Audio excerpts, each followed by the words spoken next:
way to Wisconsin. I've I sat in the traveled rain with all you. যুক্তরাষ্ট্রের president Donald Trump NBC নিউজের জনপ্রিয় অনুষ্ঠান meet the প্রেসে দেওয়া এক সাক্ষাৎকার চলাকালে উপস্থাপক ক্রিস্টিয়ান ওয়েলকারের সঙ্গে তীব্র বাকবিতণ্ডায় জড়িয়ে সাক্ষাৎকার মাঝপথে ত্যাগ করেন। সাক্ষাৎকারে ক্যালিফোর্নিয়ার নির্বাচনী ফলাফল প্রকাশে বিলম্ব নিয়ে কথা বলতে গিয়ে ট্রাম্প দাবি করেন, ভোট গণনায় দেরি হওয়ার পেছনে নির্বাচনী কারচুপি রয়েছে। তিনি বলেন, নির্বাচন শেষ হওয়ার কয়েকদিন পরও ফলাফল চূড়ান্ত না হওয়া অস্বাভাবিক।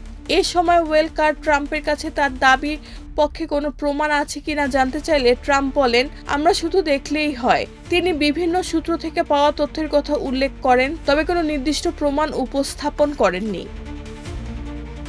ওয়েলকার পাল্টা বলেন, যুক্তরাষ্ট্রের নির্বাচনী কারচুপির দাবির পক্ষে কোনো প্রমাণ পাওয়া যায়নি। এরপর ট্রাম্প সংবাদ মাধ্যম ও নির্বাচনী কর্মকর্তাদের বিরুদ্ধে পক্ষপাতিত্বের অভিযোগ তুলেন এবং দাবি করেন, মূলধারার গণমাধ্যম নির্বাচনী অনিয়মের বিষয়টি আড়াল করছে। তর্ক চরমে পৌঁছালে ট্রাম্প বলেন, যথেষ্ট হয়েছে, ধন্যবাদ ডার্লিং।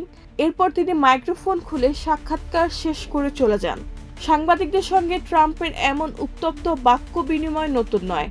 সম্প্রতি এক সংবাদ সম্মেলনে তিনি সিএনএনের সাংবাদিক কেইটলান কলিন্সকে সমালোচনা করেন এবং সংবাদ মাধ্যমটিকে দুর্নীতিগ্রস্ত প্রতিষ্ঠান বলে অভিযোগ তোলেন। রেহানা বেগম, প্রজন্ম 24।